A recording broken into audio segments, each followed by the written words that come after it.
Mas, Eduardo, eu queria agradecer imensamente e queria que você se apresentasse, porque eu creio que a maioria já te conheça, mas quem não te conhece, quem é Eduardo Dualib? Conta um pouquinho para nós, por favor. Meu nome é Eduardo Dualib Neto, né? Sou radiologista, fiz mestrado, doutorado na Universidade de São Paulo, fui orientado do professor Israel e comecei a trabalhar e estagiar no indoor desde 2008, né? E estou seguindo aí na radiologia já desde então, cada hora entrando numa área nova, né? Porque é uma área muito boa, né, Elza? É assim, campo não falta pra gente na radiologia. E o que mais me fascina na nossa especialidade é que hoje ele não pode ser só um radiologista.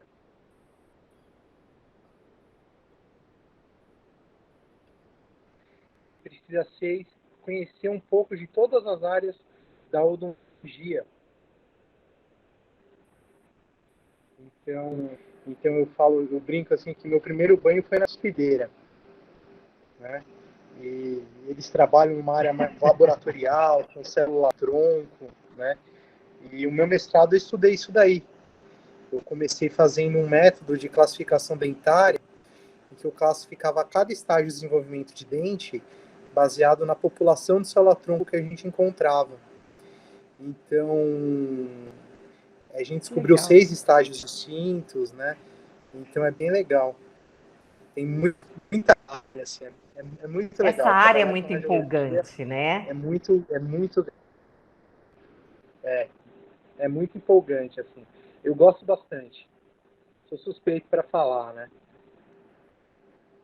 Então, E antes é da isso. gente até partir para esses detalhes da radiologia, eu acho que a gente podia falar um pouquinho do histórico, né, Eduardo? Que é do 2D alta resolução. Aí a gente tem um caminho a percorrer. E estamos numa onda agora de alta resolução. Então, eu acho que seria legal dar essa linha do tempo, né, em torno disso. Ah, sim, sem dúvida nenhuma. Eu lembro sempre que quando eu comecei a trabalhar com radiologia em 2010, pouco tempo depois, o Prexon chegou na clínica, né? E uma das primeiras tomografias minhas, né, foi feita no Prexon. Né? Uma das primeiras tomografias foi feita nesse equipamento. E um ponto que eu lembro bem é que eu tinha vários controles com radiografia bidimensional, radiografia panorâmica. Imagina, meu pai era buco, minha mãe orto, e não viam nada. Aí eu falei, eu tenho um siso aqui, tá enrolando para me tirar, vamos fazer uma tomografia para a gente ver como que Vai tá, aparecer. fazer um caso de demonstração ali da proximidade com o canal alveolar. E aí eu fiz a tomografia, e é uma curiosidade, assim, falando agora me veio que, por vestibular, no meu terceiro molar, tinha um crescimento circunscrito, né, uma rarefação circunscrita, que adelgaçou o trígono, né, deu uma leve expansão, não estava sentindo nada ainda. Aí pronto, né, já foi suficiente. Já liguei meu pai, tá vendo? Vocês ficaram... não queria tirar meu terceiro molar, e quando eu fui fazer a tomografia, ali, olha lá, eu tô com anelo. Vocês não viram nada. Aí eles pegaram tudo que é radiografia, né, e não viram nada. E o interessante é que a biópsia que foi feita, né, deu que era um cisto de Gordon. Então, um cisto bem raro, Olha, ali associado por vestibular, mas mostrando, né, como que a alta resolução, já logo de cara da minha vida, assim, profissional, eu comecei a ver essa diferença entre o que é um exame bidimensional, né, uma radiografia panorâmica, e um exame tridimensional, e começar a comparar, né. Hoje, como você bem falou, a gente vive uma onda. Eu acho que a tomografia em alta resolução, né, ela veio para ficar, para dominar o mercado. Só que é uma mudança de paradigma, tanto para o cirurgião dentista que está começando a fazer a requisição dos exames, quanto para o radiologista que está fazendo essa transição, né, da parte de interpretação de exames bidimensionais para exames tridimensionais. Então, assim, eu escuto muito. Às vezes eu estou em algum congresso, alguma coisa, e bate assim no ouvido, sabe? Aí eu sinto alguma coisa assim e falo, nossa,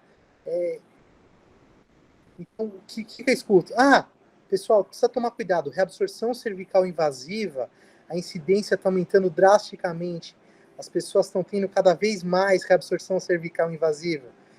E quando na verdade não é, elas sempre tiveram, né? A gente não Sim, enxergava antes. sim. Né? Agora se faz diagnóstico. Exatamente, exatamente. Mas lembrar, né, sempre que eu falo de radiologia, que eu dou qualquer aula, a primeira coisa que eu falo é, a radiologia, seja ela bidimensional ou tridimensional, ela é um exame complementar ao diagnóstico, né, Elza? Então, assim, se você não faz uma clínica baseada numa anamnese bem feita, uma indicação baseada numa anamnese bem elaborada, num exame clínico bem elaborado, às vezes, na hora de você fazer uma requisição de uma radiografia panorâmica ou de uma radiografia pré-apical, isso pode afetar muito a sua interpretação, né? Então, a gente tem uma série de limitações que dependem muito dos nossos indicadores, né? O Eduardo, pegando então, foi duas falas aí que eu acho que a gente podia até discutir um pouquinho mais. Então, uma delas, agora a gente passando com um tendão de Aquiles que é nosso, um de vários, mas nós vamos tocar primeiro nesse, que é a solicitação, a requisição do exame. E pegando o gancho do que você falou do próprio exame seu, não só a requisição, como também a gente imitar a medicina em que tudo que sai do corpo ele tem que ir para anatomopatológico. Né? São duas coisas que eu acho que é assim, a gente precisa aprender a imitar a medicina. Então, vamos começar com a solicitação de exame, a requisição, para a gente poder chegar o exame para a gente e a gente poder analisar. Os pontos Né? neurálgicos nossos. Sim, é o grande calcanhar de Aquiles, Elza. Porque, assim, a gente precisa entender que se a nossa pergunta para o radiologista ela for uma pergunta inespecífica, o nosso resultado ele vai ser um resultado inespecífico. Né? Então, começa logo na pergunta. Então, você pode estar trabalhando com tomografia de alta resolução, tomografia de grande volume, de médio volume. Mas se você não sabe o que você está procurando, a gente não sabe o que a gente precisa encontrar. Né? Uhum. Então, assim, é muito comum, principalmente na parte de endo. Eu solicito tomografia para pesquisa de perfuração, trinca, lesão, canais acessórios e atresias nos elementos 16, 26, 34, 35, 36, 47 e 46. Aí você olha isso, aí você fala, bem, mas fraturou todos estão com problemas de trinca, todos estão com defeitos, bolsas periodontais, né? Então, a pergunta que você faz ao centro de radiologia, ela é fundamental, né? Principalmente quando a gente trabalha com tomografia de alta resolução, né? Eu gosto muito de super-herói, e tem uma frase que eu lembro bastante, que com grandes poderes vem grandes responsabilidades, né? Sim. Então, assim, a tomografia em alta resolução, ou os exames tridimensionais, eles são exames fantásticos. Eles permitem o clínico a realizar desde o diagnóstico ao planejamento. Né? Só que o diagnóstico, ele é um processo. E a parte de imagem, ele é um exame complementar. Então, o clínico, ele precisa entender que quando eu estou vendo uma imagem, eu não tenho como saber se o dente está vital. Ou se, por exemplo, ele colocou medicação intracanal, né? Então, assim, é muito comum ainda, infelizmente, né, o endodontista, por exemplo, colocar uma medicação intracanal, como hidrogel de cálcio, e pedir para eu encontrar os condutos radiculares. Nossa. Aí eu olho lá, eu não enxergo o conduto radicular. Sim. Né? Para mim tá tudo atrésico, porque se ele preencheu direitinho eu não estou vendo nada. Sim. E eu coloco lá atresia. Né? Aí ele me liga e fala, como tá atrésico? Eu mediquei. Mas com o que você medicou? A hidrogel de cálcio. Eu falei, então, não estou enxergando nada. E tem um detalhe também importante, que o dentista, ele sentou com o paciente, ele conversou com o paciente, ele escutou a história do paciente, ele pôs ele na cadeira, ele examinou. Então, ele já fez no mapa mental dele o que ele acha que o paciente tem. Aí ele vai e pede o exame. Só que quando ele pede o exame, ele não conta nada disso para gente. Então, quando você vai olhar a imagem, se você tem essa história, aí o que você vai? Você tem isso daí, você vai direto em outros pontos ou outras informações que vão responder aquela pergunta que o dentista fez, ou aquela história que o paciente relatou. E eles esquecem disso, porque ele, na cabeça dele, ele viu. Então, ele só pede lá, quero o tomo do 26. Tá, por quê, né? O que aconteceu com esse dente? Pois é, e Elza, tem um detalhe muito, muito legal e vale a pena a gente observar, tá? E eu acho que cabe bem aí também, porque a competência do radiologista, hoje o pessoal questiona muito a questão o que é laudo e o que é planejamento.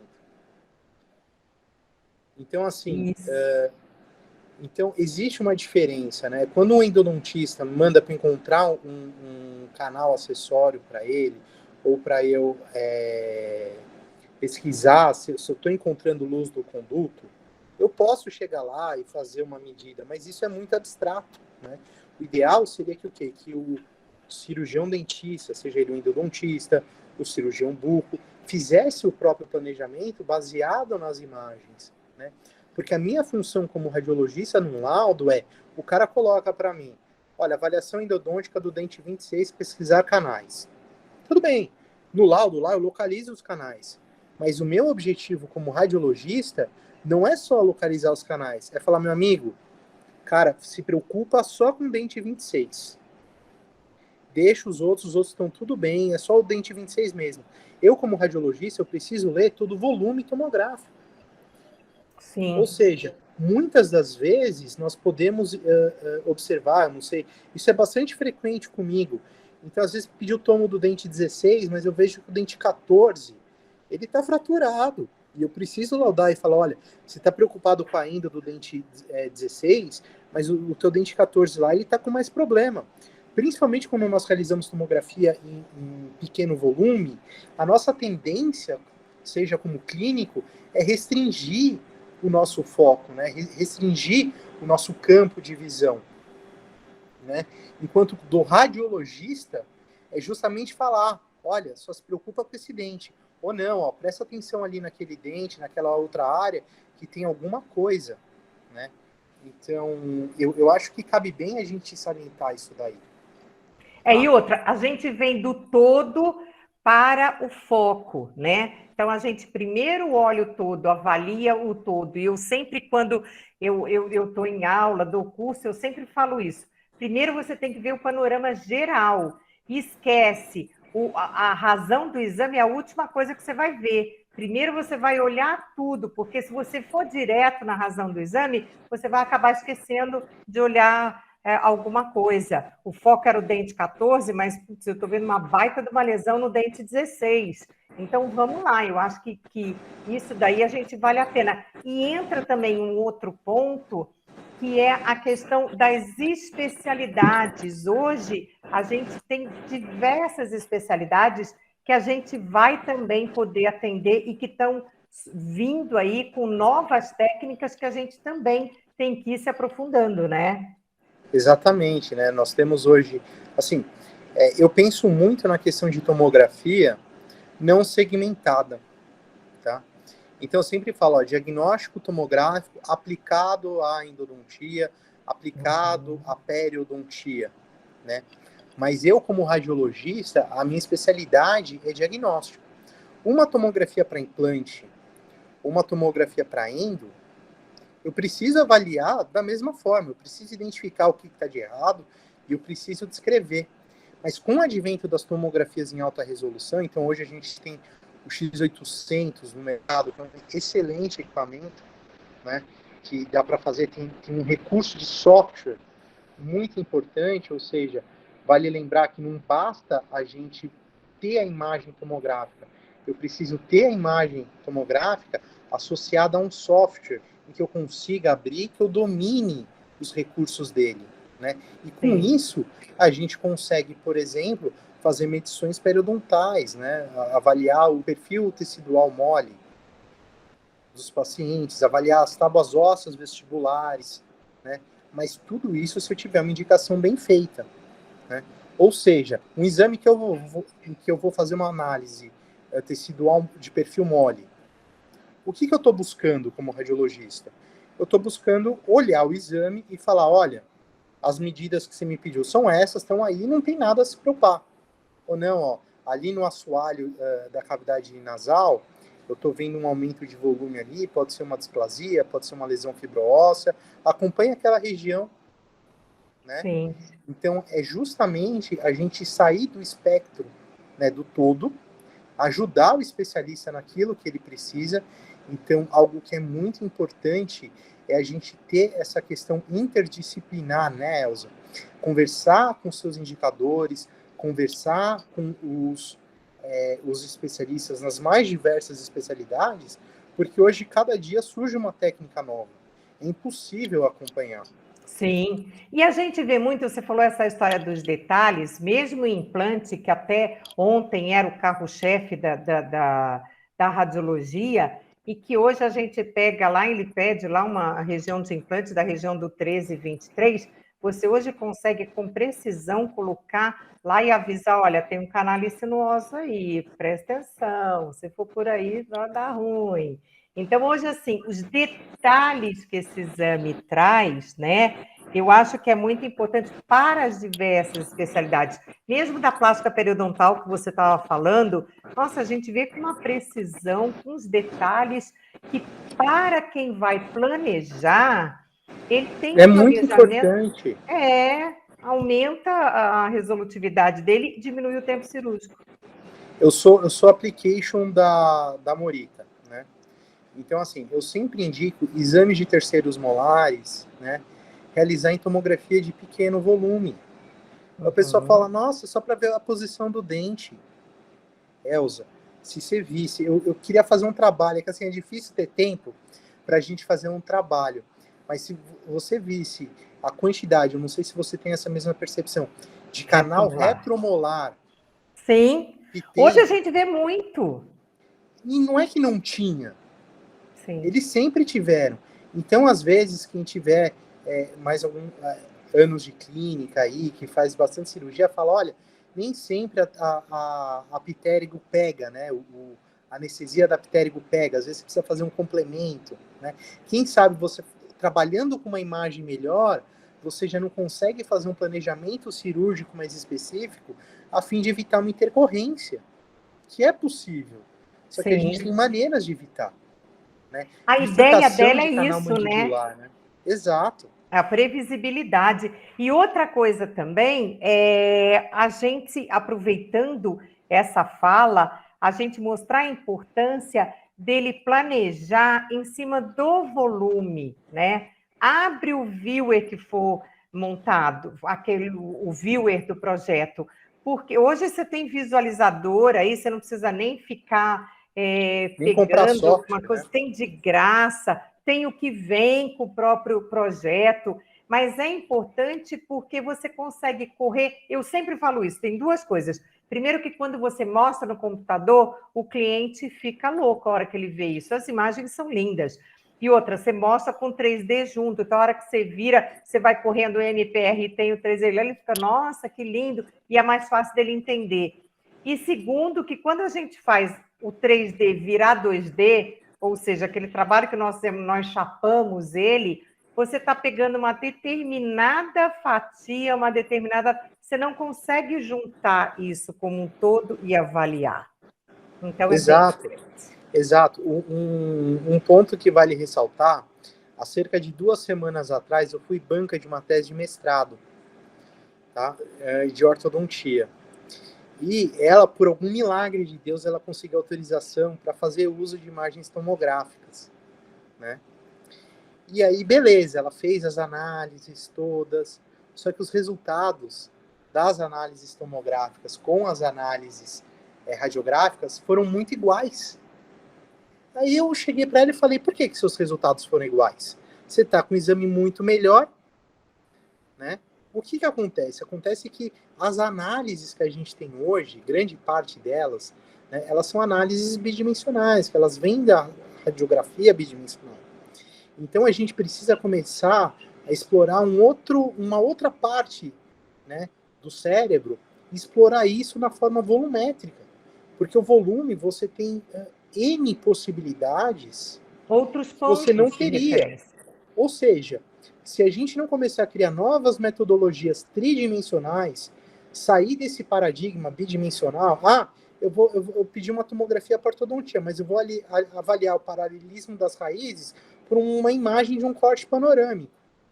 Eu vou encontrar um resultado muito semelhante de uma radiografia panorâmica. Sim.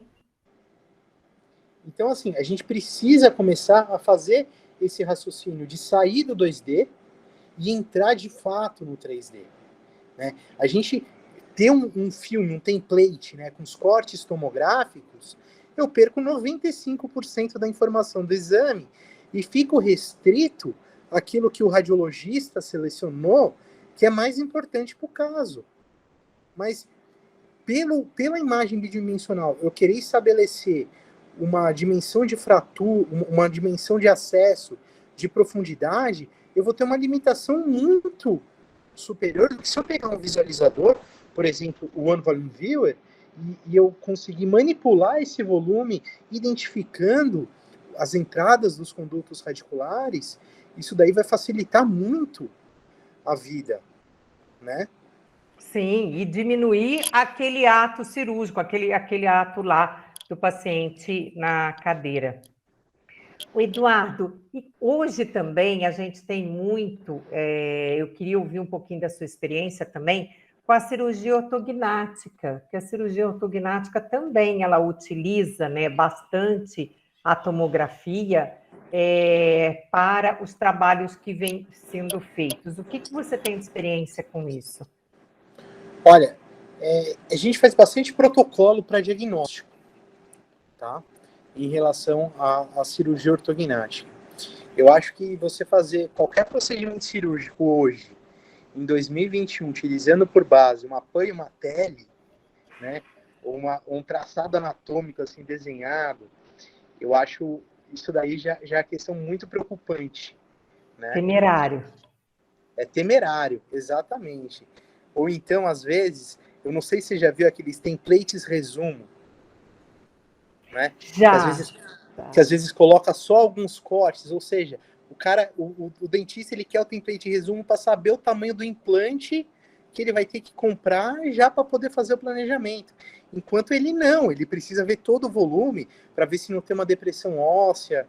Então, nessa questão de planejamento Ao lado, né? exatamente, nessa questão de planejamento cirúrgico, isso daí é imprescindível, né? Você fazer o uso de uma tomografia, né, para planejamento cirúrgico é muito importante. E o que é mais importante, né? É a gente ter uma imagem tomográfica com uma resolução espacial, né, boa o suficiente para a gente fazer um diagnóstico fino odontológico, porque não tem jeito. As nossas estruturas de diagnóstico, né, do radiologista, bucomaxilofacial, elas são estruturas de pequenas dimensões, em que você precisa ter um detalhamento muito alto. Então, se você não tem esse detalhamento, você vai inferir em erros de diagnósticos. Eu não diria iatrogenias, mas você vai entrar em divisão. E o que para mim é mais importante no caso da cirurgia ortognática é você trabalhar com tomografias que vão te dar esse tipo de FOV. Então, trabalhar com tomografias cujos voxels sejam de 0,2. Porque se eu estou trabalhando com uma tomografia com voxel de 0,3, 0,4, faz uma tomografia médica. né? Com Geralmente certeza, os faz mais grupos, sentido. eles já estão em, em hospitais, né? Uhum. E são procedimentos que, às vezes, os convênios, eles acabam bancando, Ele né? vai ter mais respostas para aquilo que ele quer, ele vai ter uma imagem melhor para ele responder aquilo que ele precisa ver e avaliar. Exatamente. Por exemplo, você fazer uma disjunção palatina, né? Seja ela por MARP, né? Um SARP, cirúrgica, né? Surgical, você precisa ter uma imagem, uma resolução boa o suficiente para você ver se quando você expandir, você não vai forçar demais um movimento, a movimentação na crista óssea a fim de gerar uma fenestração. Sim, corre o risco, né? Exatamente. Então eu acho que a gente está vivendo uma época de ouro na parte de imaginologia, porque a gente tem tomógrafos excelentes à nossa disposição, né? E a gente está num momento de inflexão. Então, se a gente puder tirar alguma coisa boa dessa pandemia que a gente está vivendo, é que os dentistas hoje, eles precisam se digitalizar, né? Então, não adianta mais a gente querer ficar pedindo filme, querer ficar pedindo templates mais apurados, se eu tenho um software que ele vai conseguir me ajudar de uma maneira muito melhor e muito mais precisa. Sem perder a qualidade de imagem.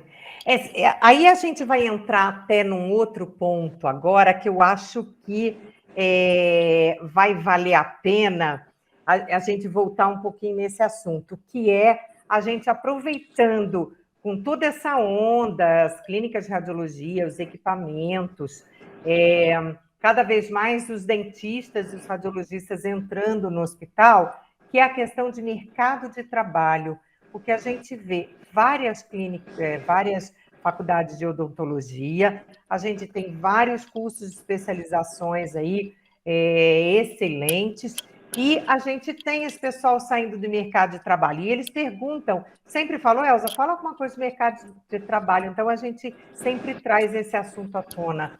O que você tem a falar?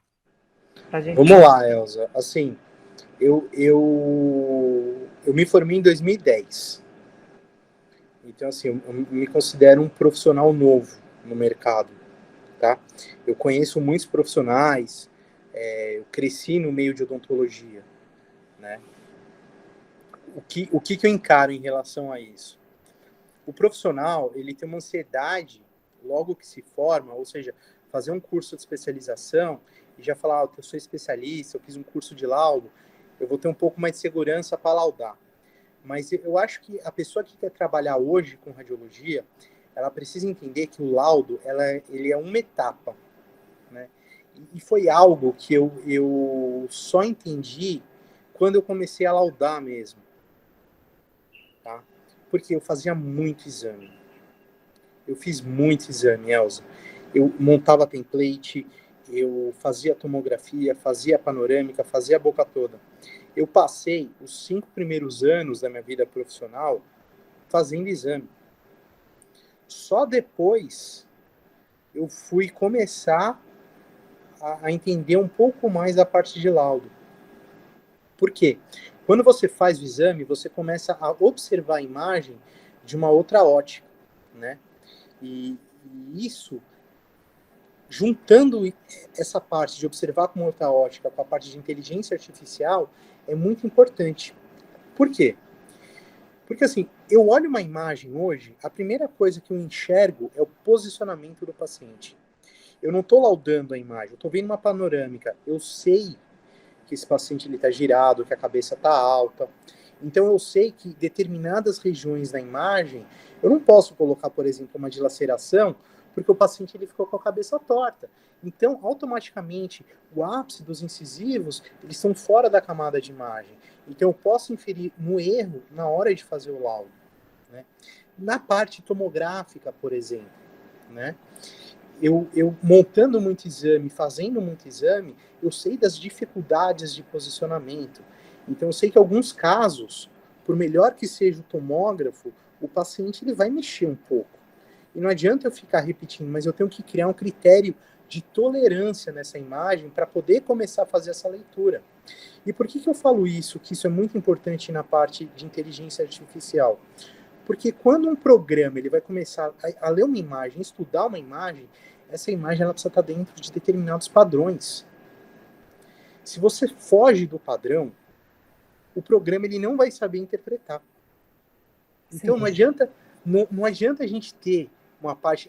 Me perguntam bastante também, sabe, Elza? Você se preocupa com a parte de inteligência artificial, você perdeu o seu emprego? Eu falo, olha, preocupar me preocupo. Né? Normal, tem uma filha para criar, né? É normal a gente se preocupar. Sim. Né? Assusta, mas eu entendo também que quem tem que estar por trás tem que ser um cara muito bom e tem que ser um cara muito experiente. Então, a gente não pode queimar etapas na formação de um radiologista. Né? Ele precisa passar por essa parte de formação de imagem e de início de interpretação para depois seguir adiante para o laudo. Então, assim, o laudo, ele é o final. É a parte final do radiologista. Então, a gente estava até conversando, cada dia que eu trabalho, eu já estou aí fazendo laudo já há quase 6, 7 anos, só laudo. E todo dia eu vejo coisa nova. E o doutor Israel revia meus exames, me corrigia para me ensinar, o que é muito importante, porque você precisa ter um tutor. Alguém que vai te guiar na interpretação. Não basta você só fazer os laudos, tem que ser algo que nem a psicologia faz isso, em que ele trabalha, só que ele conversa com outro psicólogo que vai ajudá-lo, né, nessa interpretação. Então isso é muito importante para o radiologista, para a formação do radiologista. Então hoje, quem está querendo trabalhar com radiologia, precisa entender que ele é um trabalho lento, ele é um trabalho que demanda muito esforço. Eu fui não fazer é da noite para o dia. Exatamente. Eu fui fazer uma aplicação e o radiologista falou, eu não sou muito bom, eu não sei essas modernidades que você sabe fazer no computador, aí essas coisas. Eu falei, você é muito melhor que eu, por exemplo. Porque o que você tem de experiência em ver imagem, eu não tenho de graduação, pós-graduação e atuação profissional, né? Então a gente precisa entender que é um trabalho que demanda experiência e rotina, né? É muito importante entender essa questão da rotina. Eu vou começar a fazer uma interpretação de imagem. Eu preciso seguir uma rotina, uma sequência, uma ordem de observação, seja ela bidimensional ou tridimensional. Lógico, a gente começa com os exames bidimensionais. Por quê? Porque eles são exames que a gente tem uma carga de informação não tão grande. Quando a gente parte para os exames tomográficos, nós podemos fazer N reformatações, reformatar os planos em várias posições e ter várias formas de interpretação. Então, assim, hoje, para um radiologista começar a trabalhar, ele precisa entender que ele não pode queimar etapas, né? E é bom ele guardar bem isso. Primeiro, ele precisa saber posicionar o paciente. Ele precisa tirar o melhor do equipamento que ele está trabalhando. Então, ele precisa conhecer o equipamento, saber o que é que você está vendo na imagem, você vai bater o olho e saber. Você vai estar bom a hora que você bater o olho e falei, putz, o paciente ficou com o rosto virado, putz, ele ficou levantado, ou ele entortou. Então, tudo isso é importante, primeiro, saber. Segundo, a questão de anatomia também, né, Eduardo? Que a anatomia, eu falo que a odontologia, a imagem em odontologia é anatomia pura. Tomografia, então, nem se fala. Pois é. Agora, partindo disso, ele aprendeu tudo isso. Aí tem outra coisa que é continuar fazendo curso, né? Sim. Sim, a educação continuada, né? Que a gente fala, né? Eu passei muitos anos trabalhando na unidade que o Dr. Israel tinha dentro da Fundecto da USP. Então, assim, eu tinha muitos alunos de graduação que gostavam de imagem, gostavam de tecnologia e que eles queriam começar a entrar nesse mundo. E eles ficavam bravos comigo, né? Porque eu falava, não, vai fazer exame, faz exame, faz exame. Ah, não, esse cara não tá querendo trabalhar, ele tô vindo aqui, ó, ele tá rasgando meu couro aqui, né? E quando na verdade não, né? Então, assim, não adianta a gente fazer muitos cursos se eu não sei fazer a imagem, né? Como radiologista, eu não faço tomografia por especialidade, eu faço tomografia por diagnóstico. Eu faço Sim. complementações no processo diagnóstico para auxiliar o especialista na requisição. Mas como a gente tinha falado, só voltando um pouquinho, né? A minha função como radiologista, se eu estou vindo uma tomo para fazer a endodontia do dente 16, é falar, meu amigo, só se preocupa com o dente 16 que vai ser sucesso, né? Então, assim, é um processo que demanda muita experiência e muitos cursos, porque hoje, todo dia, a gente tem técnicas novas, né? A gente Sim. tem procedimentos novos. E que se eu não estou acompanhando e fazendo vários cursos de atualização em várias especialidades, eu perco a minha conexão com o indicador. E aí eu não começo a entregar mais para ele aquilo que ele quer, porque eu estou pensando em outra coisa. Eu não estou pensando no problema dele também, né? Então é fundamental para o radiologista hoje para se manter atuante, fazer vários cursos, conversar com muitos profissionais e ter E um networking. diferentes, né? Para você aprender Exato. ideias e visões diferentes, para você formar a sua. Olha, eu vou contar um caso que aconteceu comigo. Uma periodontista pediu uma tomografia de arco, né, para fazer análise de perfil tecidual mole do 45 ao 35. A técnica fez a imagem, ela me mostrou a imagem, e ali eu vi que cortou um pouco da coroa do 37. Bem, ela falou, ó, 15 a 35, 45 a 35. Ah, tudo bem cortar um pouquinho ali da coroa, o dente não tinha nada, ela queria ver um perfil tecidual mole, tinha uma radiografia panorâmica complementar, Anterior. né? Uhum. Então, assim, eu falei, tudo bem, pode liberar a imagem. Veio, fiz as medidas, fiz uns filtros que eu desenvolvi lá no iDixel para ver perfil tecidual, então para você ver gengiva, você vê crista óssea, você vê junção cemento-esmalte. Ficou lindo o exame, lindo o exame. Ela me ligou. Du, adorei o exame, mas eu tô com um Daikon aqui, eu não consigo fazer a guia para tratar dele. Você repete para mim? Aí eu falei, mas eu não sabia que você ia fazer guia, que você precisava pegar lá. Eu falei, eu preciso. Então agora o paciente vai ter que retornar porque eu não sabia. Ou seja, eu não sabia que técnica que ela estava utilizando e isso ocasionou um retrabalho.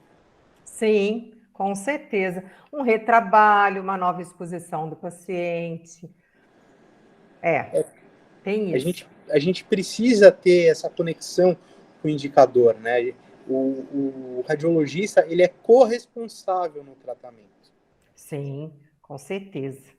Então, daí Agora, que Du, falando tudo isso, aí a gente tem um outro aspecto. Tem tudo isso, a pessoa está fazendo curso, mas ela também não pode esquecer de dois grandes detalhes.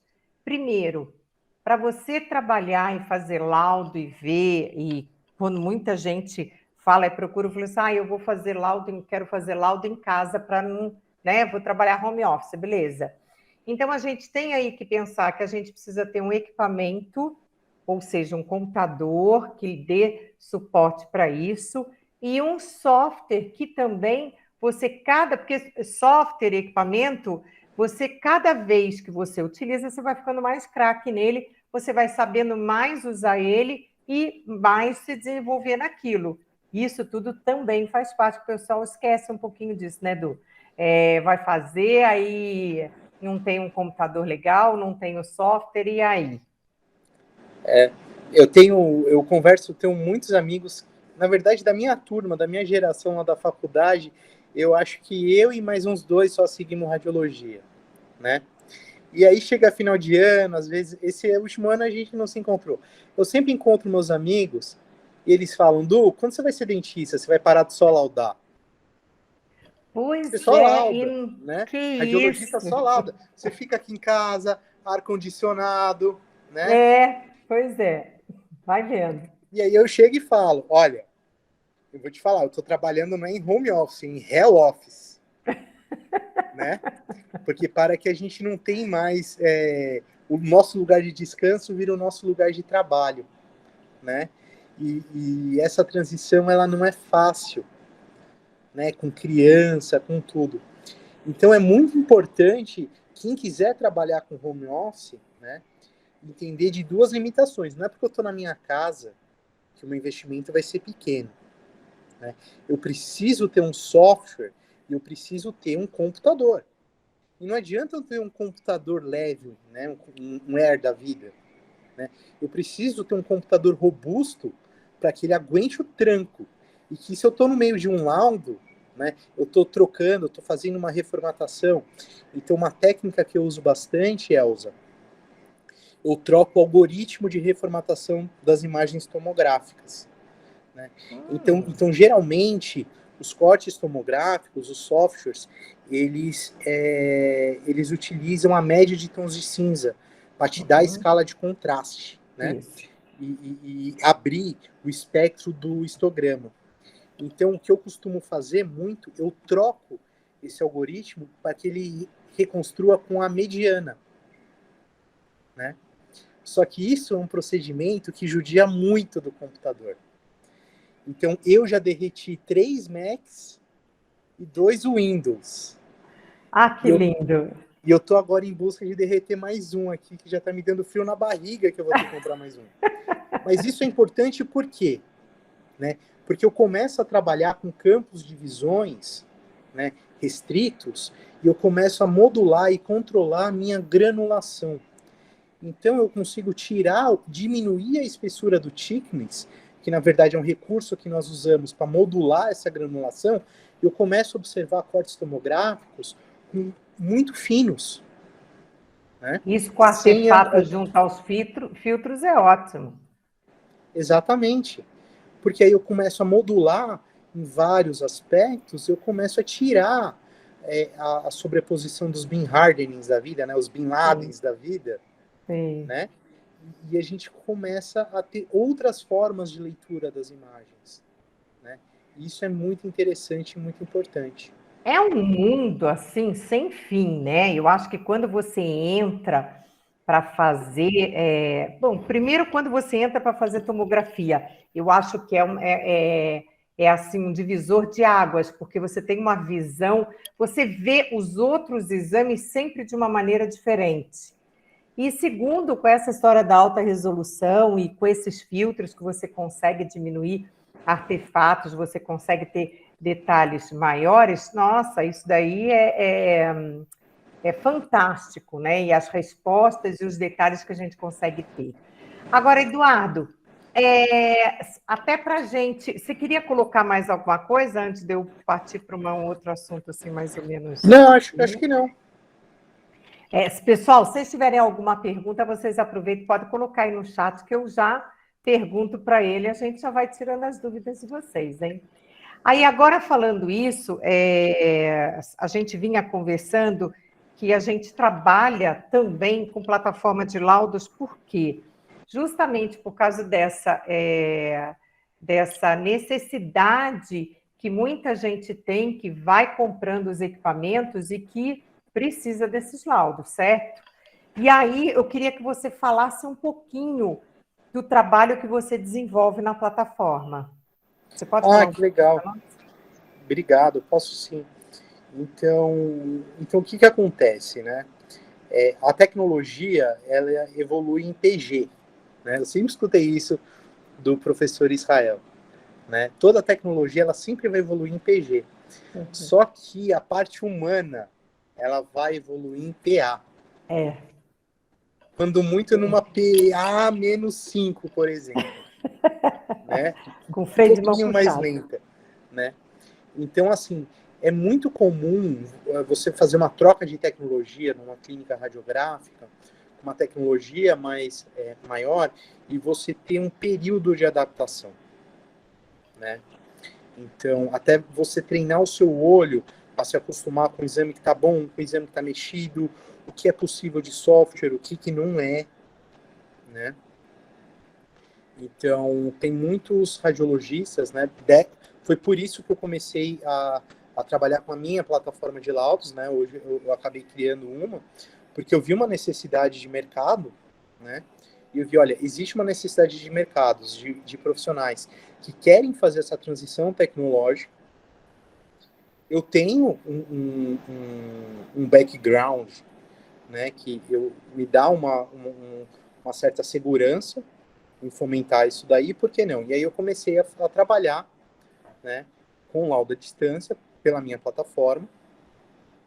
Então é uma plataforma virtual, né? O radiologista ele manda os exames, né?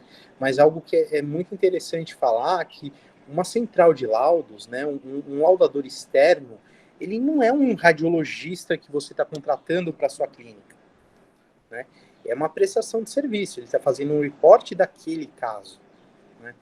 Então, normalmente, em clínicas que já têm um setor, eles já querem determinadas reformatações, determinados cortes, em que, às vezes, para aquela tecnologia, aquilo não funciona tão bem, né? Então, é um casamento que a gente faz do que é possível, do que é almejado e do que a gente pode entregar. Uhum. Então, é muito importante isso, né? E, principalmente, ter o motivo do exame, né? A gente não lauda exame sem motivo, né? Eu não sei, eu sei que você também tem a sua, né, Elza? Mas, assim, é muito difícil a gente fazer um reporte de um motivo inespecífico, né?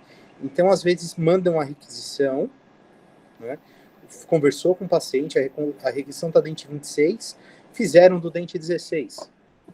Pode acontecer? Pode Pode. acontecer. Acontece com todo mundo. Minha mãe foi fazer exame no indoor. Minha mãe é amiga de longa data do Dr. Israel, tá? E minha mãe foi fazer exame e eu fiz exame da minha mãe do dente errado. Acontece? Acontece. Infelizmente acontece. Vai acontecer. Inclusive com a mãe, né? Até Exato. com a mãe. Exato. Esse tipo de coisa, infelizmente, acontece. Mas, por exemplo, eu como um laudador externo, eu não sei se aconteceu isso ou se o técnico confirmou com o paciente o lado. E o dentista escreveu errado na requisição. Uhum. Então, tudo é possível. Então, o trabalho externo, né, você trabalhar como um radiologista prestando um serviço à distância, ele tem as suas limitações, né? Daí a importância de estar respaldado com pessoas que tenham uma alta experiência Faz clínica, total diferença. exatamente, né? Então, eu acho que é isso, mais ou menos, que eu tenho a dizer. Ah, eu acho que isso é legal. É importante a gente, então, frisar que toda essa conversa que a gente vem tendo nessa segunda semana do diagnóstico, ela sempre esbarra, desde a primeira, que teve uma que nós temos especificamente sobre isso, a questão da solicitação do exame.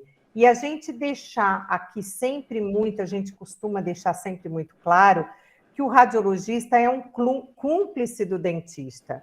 Ele está ali para auxiliá-lo, para que ele tenha informações para ele fazer o melhor planejamento para o paciente. Então, é isso que a gente queria deixar. E também reforçar a ideia de que todo dentista tinha que ter um radiologista para chamar de seu, porque você troca uma ideia, às vezes você está pensando em pedir uma coisa, você pode pedir outro exame, porque quando você conversou com o radiologista, ele falou assim, olha, se te pedir esse exame, você vai conseguir ter mais respostas para conseguir. Então, isso também faz diferença, né, Eduardo? Não, pois é, né? Me veio à mente aqui, né, o Bruno Azevedo, né? Um amigo meu que eu gosto demais dele, tá? Ah, Sou eu fã de também, carteirinha super dele. fã. E tem algo que ele sempre fala, que são os 4 pilares, né, da Isso. imaginologia. Primeiro, a aquisição. Uhum. Como que eu controlo a minha aquisição? A minha aquisição requisitando imagens, né? Isso. Fazendo uma indicação precisa. Porque aí eu vou dizer para o laboratório nortear ele de qual melhor protocolo usar para ele ter o melhor tipo de resultado, Sim. né? O Verdade. segundo é dominar o software que eu vou visualizar. Ou seja, saber fazer as correções nas imagens, né? Então, direto, eu tenho dentista que me liga, fizeram uma tomo no Morita aqui, eu tô abrindo no Horus. Cara, eu não tô conseguindo ver nada, tá tudo granulado. Aí eu falo, você ajustou o thickness? Aí ele me responde, oi. Sim. Né? Então a gente precisa fazer uma correção tanto de histograma, quanto de espessura de corte, quanto de algoritmo e filtro de reconstrução. Eu vou usar uma curva média, eu vou usar mediana, eu vou usar, vou fazer por MIP, né? Eu vou fazer por Raysun, né? Pela média de tons. E a gente tem a parte da navegação. Bem, eu estou manipulando a imagem. Estou navegando no volume no software específico, estou conseguindo fazer, daí, depois que eu começo a navegar e dominar as ferramentas de navegação, que eu vou começar a interpretar, né? Os dentistas hoje, eles pegam as imagens, eu tenho a minha imagem, eu já vou interpretá-la.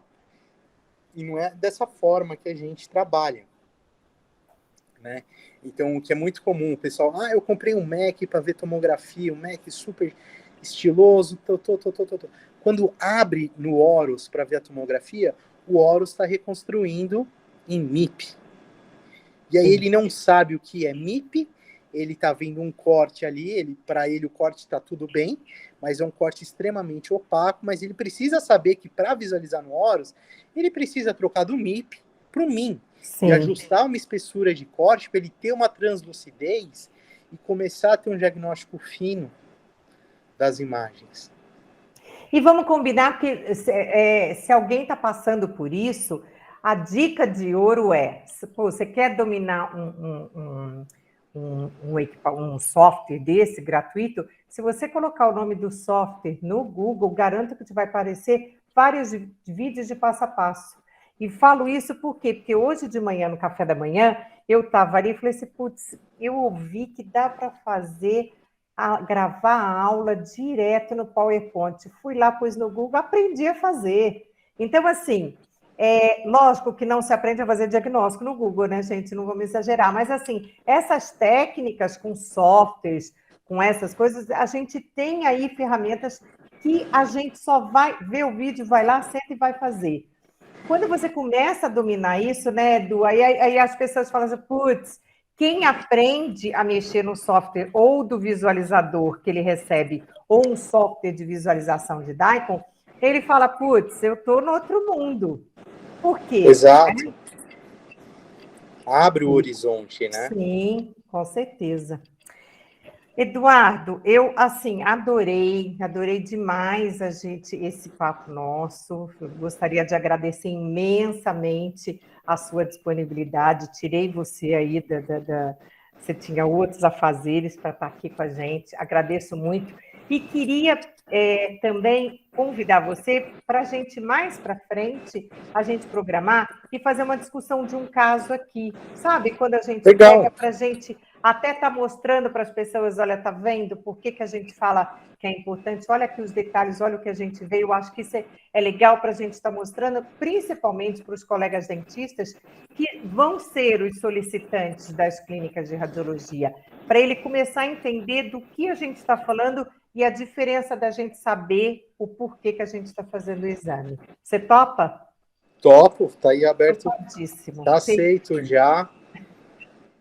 Aí a gente planeja assim, eu coloco um cabo aqui, porque eu só não consegui fazer isso porque eu não tenho ponto de internet aqui.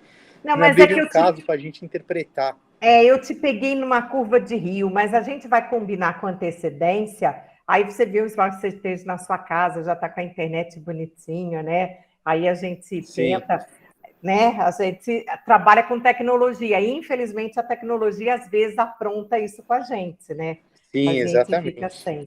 Mas, olha, agradeço imensamente a você, agradeço a todos vocês que estão aqui participando e com a gente.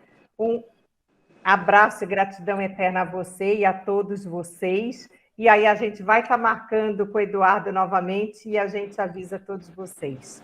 Tá bom? Eduardo, eu só vou pedir, André, Será que você poderia colocar o contato da plataforma do Eduardo? Porque eu acho legal a Põe o gente... meu Instagram aí, ó, @eduailib. Então, o pessoal Peraí. que quiser me seguir, Arroba pode fazer o contato pelo Instagram.